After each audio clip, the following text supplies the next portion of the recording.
Once a year, the Wildcats and the Rattlers take the field. The Blue Cross and Blue Shield of Florida Classic between Florida A&M and Bethune-Cookman University is more than just a football game. It's an in-state rivalry that's more than 30 years in the making. FAMU, shake, rattle, and roll. Woo! Go Wildcats. With more than 1 million fans in attendance, the Blue Cross and Blue Shield of Florida Classic is the nation's largest football game between two historically African-American universities. And this year, the schools are facing off before the big game to see which university can collect the most units of blood. When you look at the people who are donating blood and marrow, African Americans are underrepresented. And so I think having the two universities with this challenge should have the end result of increasing not only awareness, but with the universities, students, faculty and administrators, alumni as role models, that it would increase the number of people who donate. Because the founding person with blood plasma was Charles Drew, we believe we have a responsibility to continue that legacy and to give back, especially for citizens who may be in need of transfusions or something very important for operations and procedures.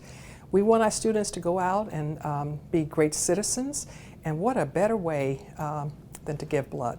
Blood from African-American donors is critical to African-American patients. That's because their red blood cells contain markings that are unique to their ethnicity. Individuals of certain races have certain genetic makeups on the red cell. Outside of the ABO and RH blood groups, there's other markers on the red cell that are more common in certain races than in others. This is crucial when it comes to matching patients with donors, especially patients with sickle cell disease like Trey Meeks, who are transfused often. Every 6 weeks I get a blood transfusion.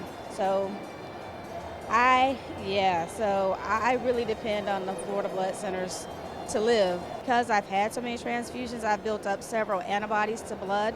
So therefore it takes a while to actually find suitable blood that I can actually receive. You don't have to be a FAMU or BCU student to participate. Just stop by any Florida's blood centers, Blue Cross Blue Shield Florida Classic Blood Drive, and have your donation count toward either the Rattlers or the Wildcats. All donors will receive a special t-shirt proclaiming that they bleed their chosen school's colors. The winning school will be announced the weekend of the Blue Cross Blue Shield Florida Classic. I think Florida A&M is going to win the challenge.